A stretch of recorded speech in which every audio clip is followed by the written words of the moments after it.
Hi, I'm Parker Dahl, And I'm Warren Eichhoff, and welcome to So What? a place where we ask the question that so many of our students are thinking about when it comes to historical events. So what? Why do I need to know about what came after the Empire fell? Everyone knows watching the Death Star blow up is the best part.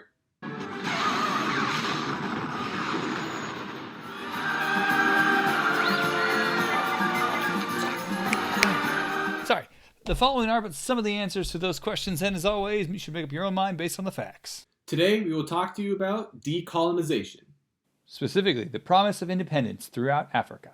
We left off last time with two superpowers facing off against one another. The United States and Soviet Union were in the midst of the Cold War. The Cold War will have broad impacts on African independence movements, as both superpowers will try to get new African states to join their side. Before we get there, we need to mention the importance of World War II. Yeah, we already did that. Stop focusing on Europe so much. If I want to know about Europe, I'll take AP Euro next year with Mr. Dahl. Wait. What I mean is, how World War II impacted African opinions of Europeans. Europe was seen as this great, indestructible force. Europe was unbeatable, and it was better to be aligned with them. But with World War II, a few things changed. First, many Africans fought alongside Europeans during the war. While this did create a sense of brotherhood amongst these individuals, it also did something very particular. You see, for Africans who saw Europeans just as scared as they were, they no longer seemed indestructible. Second, a major consequence of World War II for colonized people in Africa and elsewhere was that it destroyed Europe's entrenched confidence that there would be no serious external challenge to their imperial authority. Third, World War II in many ways was a fight for European independence. If having an imperial power was really the better way, well then everyone would have just let Germany take over and would have followed them. Africans fought for European independence and understood its importance. After the war, they then took these ideals back to their own countries and started to share them. European nations couldn't really expect for the people of Africa to fight for European independence and then resubmit themselves to subjugation after the war was won. Except for France and Portugal, they had no problem continuing their colonies. Most European empires did put plans in place to diminish their empires and grant freedom to the colonies.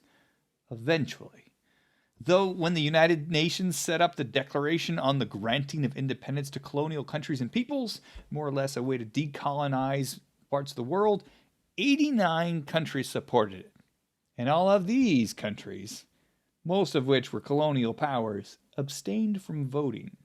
Hey, this is Spider-Man, and I just gotta say, so what? I just can't. I just can't. Who's coming up with this stuff?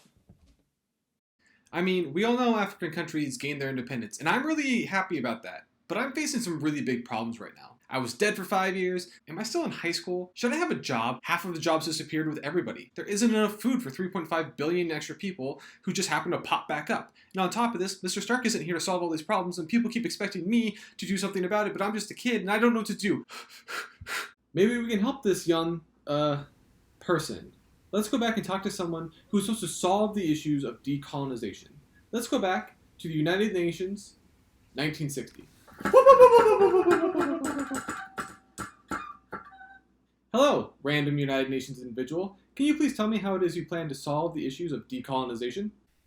Oh, hi there. Yeah, we sent a strongly worded letter to France and Portugal, and now we wait. How incredibly unhelpful. Maybe I'm just in the wrong time. Let's go forward 10 years. Hello again. Have you solved these issues surrounding decolonization? Again? Well, we sent in some UN peacekeepers to try and quell local violence, and then we just sort of waited.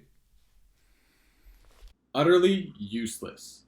Let's try 20 years. Maybe 20 years. Hey, you! Have you solved decolonization yet? Ha! I knew you'd come. We made a plan to end colonization in Africa, and within a decade it's going to be over. What do you think about that? Is that so? I think another decade then. Another decade. Have you fixed it yet? This is really hard, but we have extended our decade plan. We will now exterminate colonialism's effects by 2010. Yeah, I doubt it, but at least you have Shrek to look forward to. As you can see, the impact of decolonization is still felt to this day. The first issue that Africans were worried about was simply removing the controlling power. When India gained its independence in 1947, it acted as an example for all other colonized forces and how they might remove themselves. So Gandhi led a peaceful protest against the British Empire, and eventually they agreed on a peaceful transition of power. Well, mostly.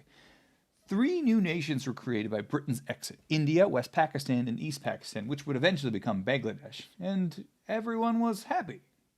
Unless you were one of the nearly 500,000 people that died in violent uprisings after the British left, or the thousands and thousands of people that were displaced, moving from either Pakistan to India or India to Pakistan. There are 2 concepts here to write down. Mother countries drew lines on a map to identify how far their power reached. They did not care how many different cultures were in that area. They especially didn't care about any historical rivalries. So long as they didn't cause problems, the mother country would ignore it. When the mother country left, these countries were suddenly able to try and reconcile their differences. However, this was not always peaceful. The other concept is that of a power vacuum. When a powerful leader is in place, everyone follows the rules. It may be due to the fact that they are respected or feared, but peace is maintained. What happens when the leader is removed? Who should lead in their place? People tend to believe that they are uniquely qualified, or that they can find the right person to lead the way. But that leads to a lot of people thinking that they're the person that should be in charge, and so they start fighting one another, and often violence follows because people believe that they're really right. And thus, Gandhi, the leader of the Indian independence movement, is going to be assassinated by a Hindi nationalist who simply feels that Gandhi is too favorable towards Muslims. In Africa, some nations were able to pressure European nations to grant them independence through peaceful means, while others had to resort to violence in order to take back their independence after their European leaders made their intentions clear. That's not the end of the story. In many ways, rebellion's the easy part. It's always way easier to tear something down than to build something up. How does a country stabilize after so much violence or so many different things that change? Plus, a lot of different cultures had to all live in one space. And so once the common enemy was gone, there was a lot of tension as to which culture should rule. Take Rwanda, for instance. 2 peoples dominated there, the Hutus and the Tutsis. German and then Belgian colonialists had traditionally favored the Tutsis in Rwanda. The Hutu had gained power, though, after the independence in 1962. That's when half the Tutsi population fled Rwanda, and a government campaign of hatred intensified. And Hutus would eventually go on to wage war on Tutsis, beginning what would become known as the Rwandan Genocide.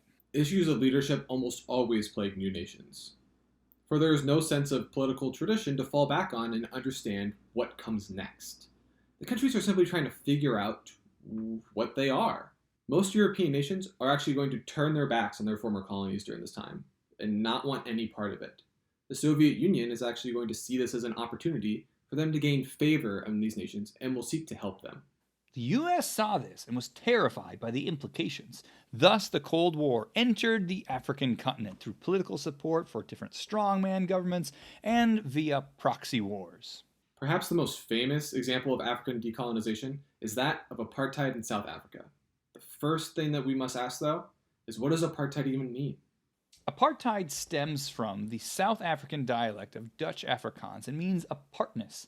In terms of South Africa, it meant something more nefarious. It referred to the purposeful racial segregation of African society. Only white people could vote or hold public office. Interracial marriages were illegal. Black people were barred from owning property in many areas. They had to carry a registration book at all times saying who they are, what race they were, and as you can imagine, a lot more freedoms were restricted. So, how did they enforce this law? Well, first, they would need to set up some easy tests to identify someone's heritage.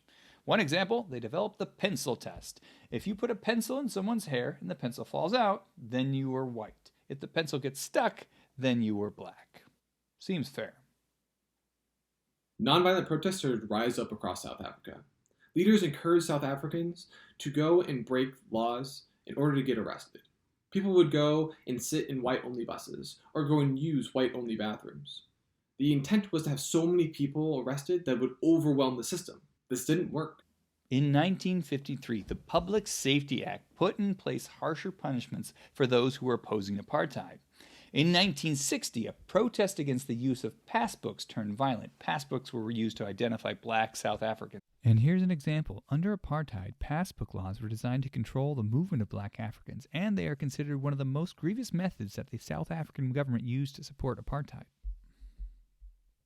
Now that you know that, back to the Sharpeville protests. The protest ends up with police shooting and killing over 70 unarmed people, including children. A state of emergency was declared, and oppositional parties were banned. Those who opposed apartheid could no longer do so legally. People begin to question whether nonviolent protests could stand up to a government who was using violence to suppress them. Nelson Mandela was one of the leaders of the groups that opposed the apartheid. Most of the opposition leaders were put in prison following the Rivonia trials. This included Mandela. After the fall of the Soviet Union, international pressure started to pile up against South Africa. Many called for boycotts of South Africa, and internal struggles continued to rise. In 1990, Nelson Mandela was released from prison at the age of 71. Open elections were held in 1994 with the ANC winning 62% of the vote, and Nelson Mandela became president. South Africans had finally gained an equal voice. African countries are often judged for their struggles. However, people fail to recognize the relative youth of these countries and the impact their colonizers had. Imperial forces often took a lot of resources from these countries without giving them compensation, without building infrastructure, or even investing in local education. More than this, people also fail to recognize the advancements that African nations have made. Botswana has gone from 70% literacy to 85% literacy between 1997 and 2012 and seen GDP growth of 5%. Benin's economy grew every year from 2000 to 2012, which is more than the US or Europe can say. In 10 years, Kenya went from the life expectancy of 47 up to 63. These nations are young, and they are experiencing problems that most nations have faced. While they certainly are developing, there's no magic solution. There are still programs in place to diminish the impact of colonialism, and these countries often fall prey to corporate imperialism. The road forward is hard, but that doesn't mean it isn't worth traveling. It just means you should be prepared. Danger could lurk around the corner, but if you make informed decisions, you may just find the right path. Okay. I have a lot of problems, but so does everybody else. I need to focus on the biggest problems first and work my way through it. I need to find a way to produce a lot of food. Have you ever seen an old movie called Cloudy with a Chance of Meatballs? I don't know who that angry guy was, but he was right. Shrek was incredible. Hey, Winville, thanks again for watching and for sticking with us as we make our way closer to the end of the year. Times I know are kind of crazy right now, but I do hope that you stay safe and you take care of each other out there. You're awesome, and as always, see you next time.